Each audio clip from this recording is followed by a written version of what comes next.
Oke, di video kali ini saya ingin memberikan sedikit analisa saya untuk PSM Makassar. Ini terkait dari beberapa komentar ya yang saya sudah simpulkan dari komentar di YouTube saya, lalu komentar-komentar di Instagramnya PSM Makassar.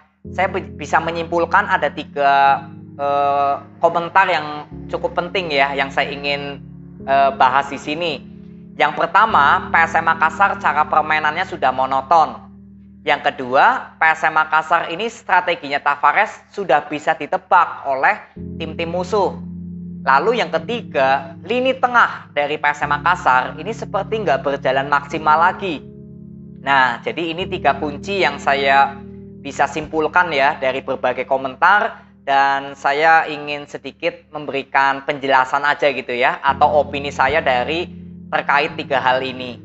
Ya, sebelum saya memulai menganalisa, saya ingin mengucapkan terima kasih banyak dulu kepada supporter dari PSM Makassar, karena di bulan November ini channel YouTube saya sudah berusia 3 tahun. Jujur berkat dari sahabat-sahabat saya ya dari PSM Makassar, saya masih bisa kuat berdiri sampai saat ini. Dinilai dari jumlah subscriber, dari jumlah viewers, ya memang saya masih jauh dibilang dari sempurna atau sukses. Ya, YouTube saya boleh dibilang ya seperti masih berjalan lambat lah. Tapi yang membuat saya tetap ingin eksis di sini ya karena berkat kalian ya. Saya nggak ingin kehilangan sahabat-sahabat saya dari PSM Makassar. Ya, jadi izinkan saya untuk selalu memberikan analisa ya kepada tim kesayangan kalian, karena ini salah satu bentuk saya ya bisa mendapatkan sahabat-sahabat baru ya dari PSM Makassar.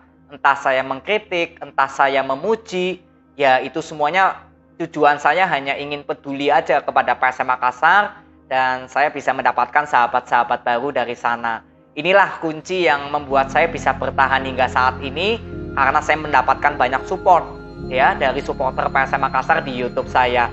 Jadi saya terima kasih sekali ya kepada kalian semua yang sudah mendukung lalu mensupport channel saya. Nah, kita langsung coba menganalisa ya yang tadi 3 kunci ini. Yang pertama, kenapa PSM Makassar permainannya seperti monoton? Sebetulnya ini sama seperti kunci ketiga ya, karena sektor tengah PSM Makassar ini seperti nggak hidup.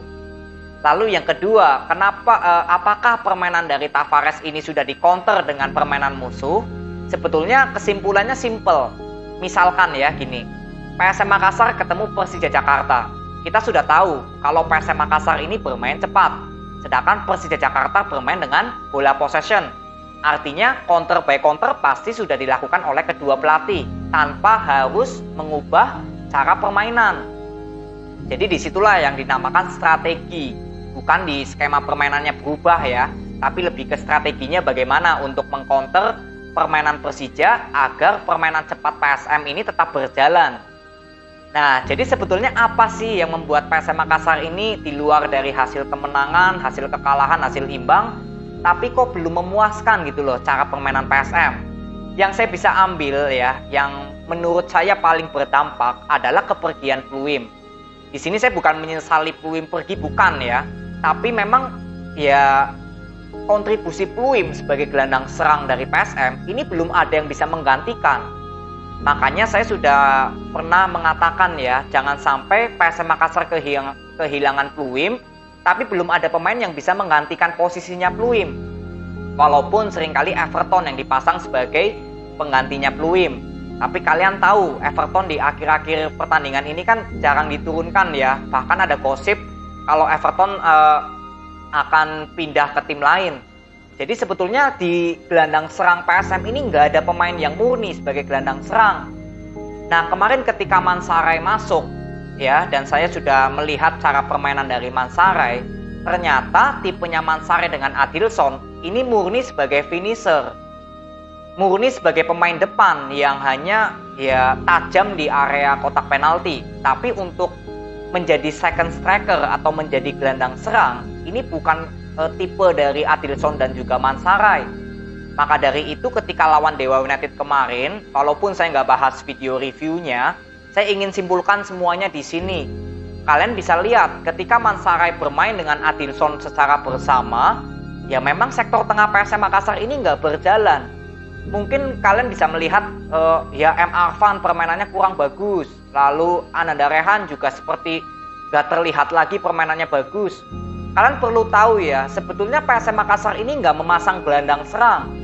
M. Arfan, Ananda Rehan, ataupun Zaki ya, Akbar Tanjung, ini memang murni sebagai pemain box to box atau gelandang bertahan. Jadi ketika PSM Makassar nggak ada gelandang serang, ya sudah selalu melibatkan permainan sektor sayap. Dan kalian perlu tahu yang membuat PSM Makassar ini bisa juara di tahun 2022, itu dengan permainan yang cukup bagus dari sektor tengah dan sayap. Semua sektor hidup.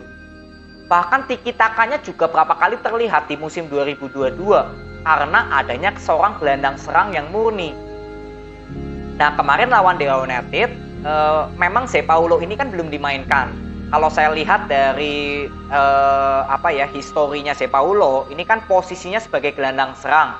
Nah, sebetulnya saya ingin lihat kemarin lawan Dewa United seperti apa permainannya. Tapi kebetulan Tavares nggak menurunkan Zé Paulo dan lebih mempertahankan Adilson dengan Mansare di depan. Nah, sebetulnya saya juga ingin mengkritisi Tavares. Ya, walaupun saya jarang mengkritik Tavares, tapi saya juga ada tanda tanya kepada Tavares.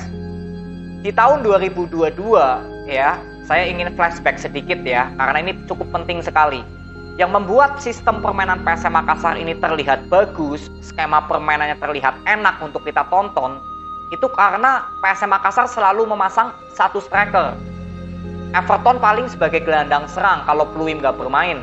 Tapi kalau Pluim main, ya sudah Everton dibalikan sebagai striker.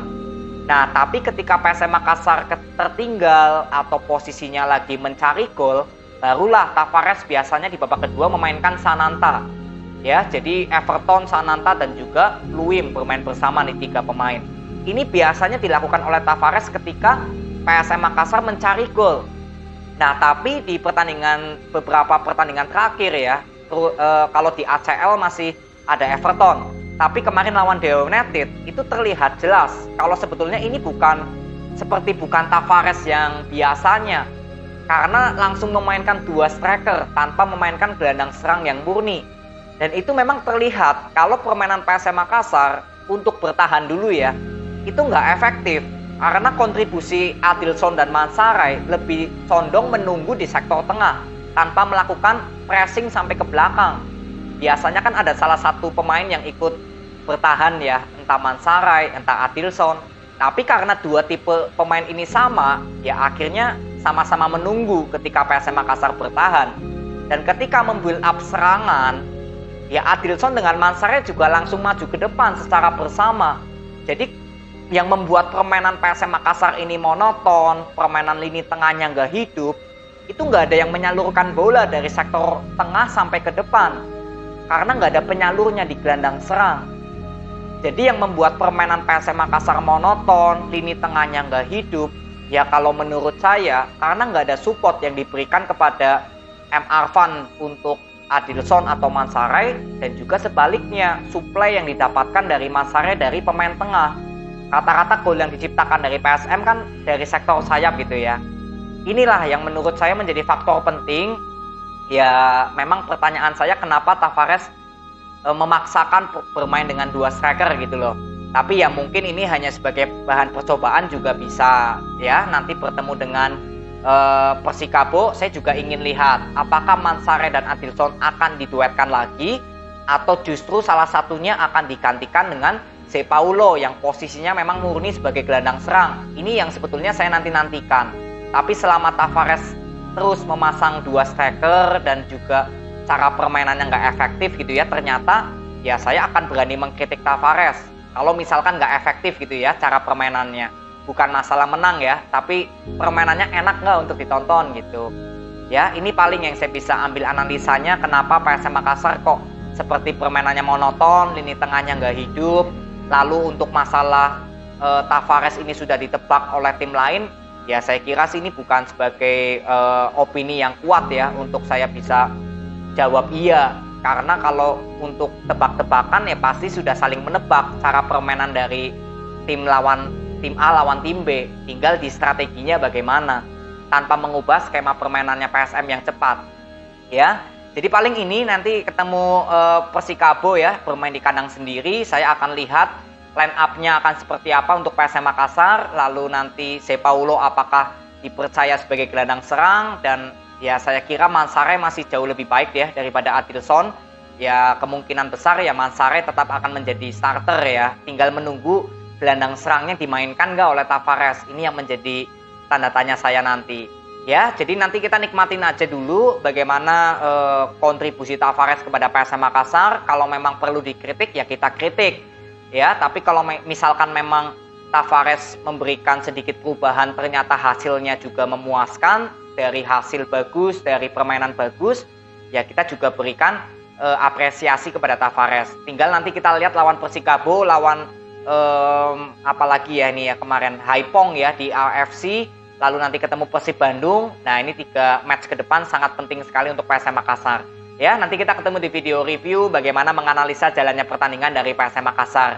Jadi ini aja video yang saya bisa berikan kepada kalian. Terima kasih ya sekali lagi untuk support dan juga dukungan kalian kepada channel saya. Berkat kalian semua saya masih tetap bisa eksis sampai saat ini. Ya ini aja, terima kasih. Ewako PSM Makassar. See you.